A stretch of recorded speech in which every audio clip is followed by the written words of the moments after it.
broken is the golden bowl, the spirit flown forever. Let the bell toll, a saintly soul floats on the Stygian river. And Guy De Vere, hast thou no tear? Weep now or nevermore. See, on yon drear and rigid bier, low lies thy love, Lenore. Come, let the burial rite be read, the funeral song be sung, an anthem for the queenliest dead that ever died so young. A dirge for her, the doubly dead, in that she died so young. Wretches, ye loved her for her wealth and hated her for her pride, and when she fell in feeble health, ye blessed her that she died. How shall the ritual then be read? The requiem how be sung? By you, by yours the evil eye, by yours the slanderous tongue, that did to death the innocents that died and died so young. Peccavimus, but rave not thus, and let a Sabbath song go up to God so solemnly the dead may feel no wrong.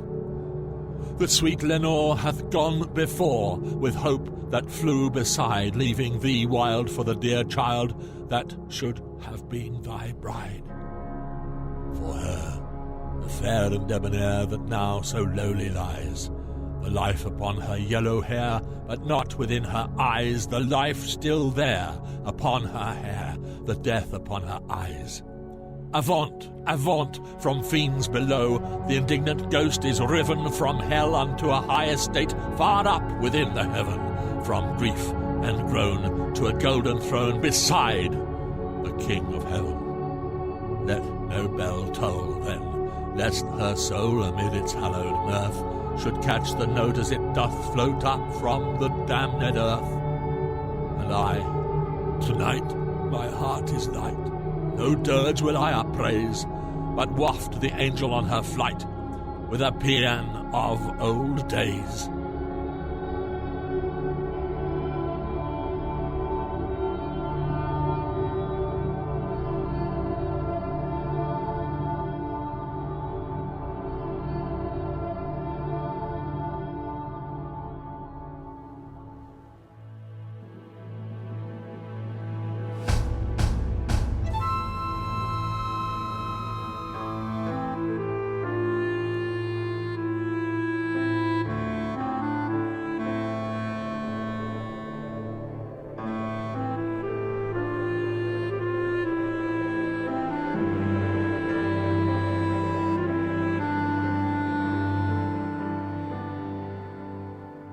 Once upon a midnight dreary, while I pondered weak and weary over many a quaint and curious volume of forgotten lore, while I nodded, nearly napping, suddenly there came a tapping, as of someone gently rapping at my chamber door.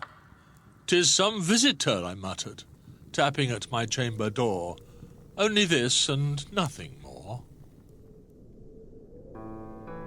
Ah, distinctly I remember, it was in the bleak December, and each separate dying ember wrought its ghost upon the floor. Eagerly I wished the morrow. Vainly I had sought to borrow from my books surcease of sorrow, sorrow for the lost Lenore, for the rare and radiant maiden who the angels named Lenore, nameless here for evermore. And the silken, sad, uncertain rustling of each purple curtain thrilled me, filled me with fantastic terrors never felt before, so that now, to still the beating of my heart, I stood repeating, "'Tis some visitor entreating entrance at my chamber door, some late visitor entreating entrance at my chamber door. This it is, and nothing more."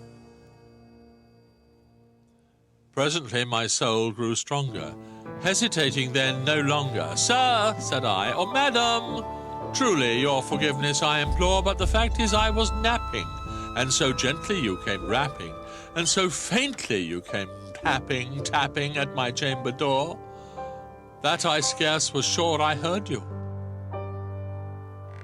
Here I opened wide the door, darkness there, and nothing more.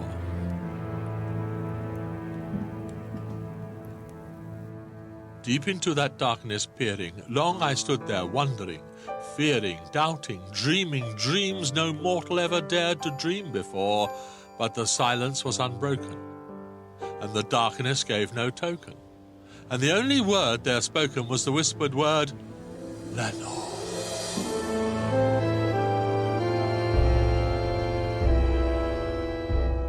Back into the chamber turning, all my soul within me burning, soon again I heard a tapping somewhat louder than before.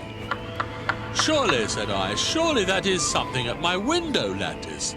Let me see then what thereat is, and this mystery explore. Let this heart be still a moment, and this mystery explore. 'Tis the wind, and nothing more.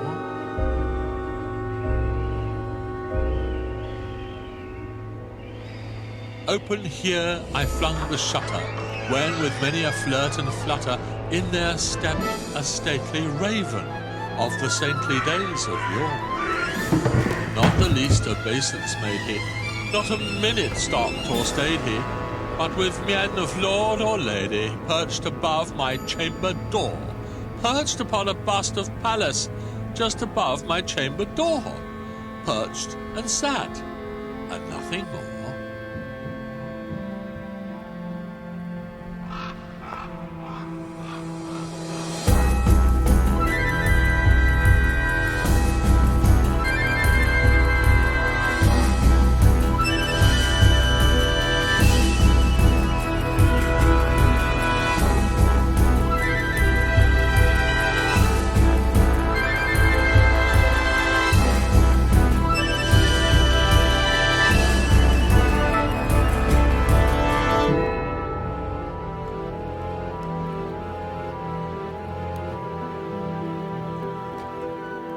Then this ebony bird beguiling my sad fancy into smiling, by the grave and stern decorum of the countenance it wore. Though thy crest be shorn and shaven, thou, I said, art sure no craven, ghastly grim and ancient raven, wandering from the nightly shore. Tell me what thy lordly name is on the night's Plutonian shore. Quoth the raven, nevermore. Much I marvelled this ungainly fowl to hear discourse so plainly, though its answer little meaning, little relevancy bore, for we cannot help agreeing that no living human being ever yet was blessed with seeing bird above his chamber door. Bird or beast above the sculptured bust, above his chamber door, with such a name as Nevermore. But the raven, sitting lonely on the placid bust, spoke only that one word, as if his soul in that one word he did outpour. Nothing further than he uttered, not a feather than he fluttered, till I scarcely more than muttered, other friends have flown before. On the morrow he will leave me, as my hopes have flown before. Then the bird said, nevermore. But the raven still beguiling all my sad soul into smiling, straight I wheeled a cushioned seat in front of bird and bust and door.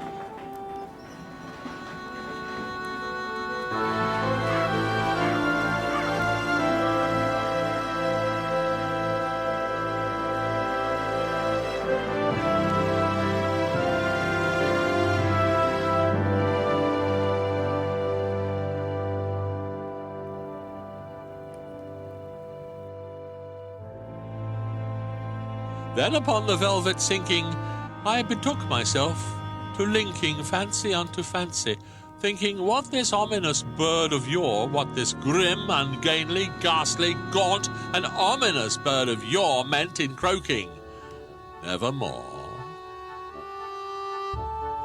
This I sat engaged in guessing, but no syllable expressing to the fowl whose fiery eyes now burned into my bosom's core. This and more I sat divining, with my head at ease reclining on the cushion's velvet lining, that the lamplight gloated o'er.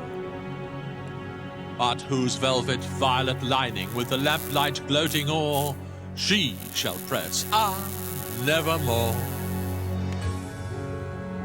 Then methought the air grew denser, perfumed from an unseen censer, swung by seraphim whose footfalls tinkled on the tufted floor.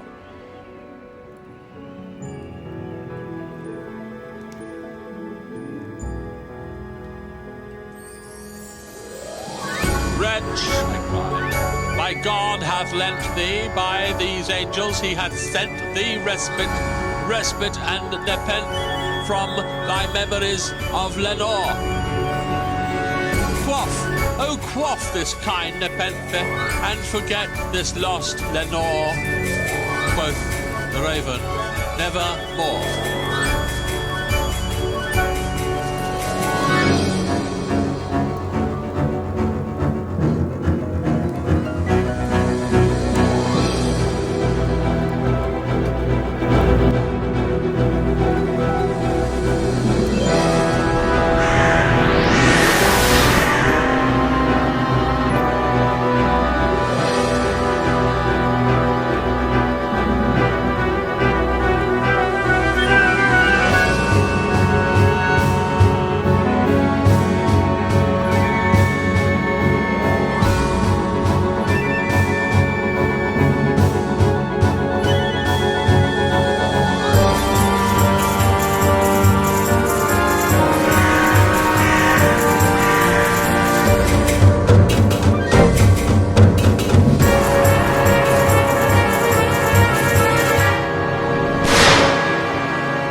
And the raven, never flitting, still is sitting on the pallid bust of Pallas just above my chamber door. And his eyes have all the seeming of a demon's that is dreaming, and the lamplight o'er him streaming throws his shadow on the floor. And my soul from out that shadow that lies floating on the floor shall be lifted nevermore.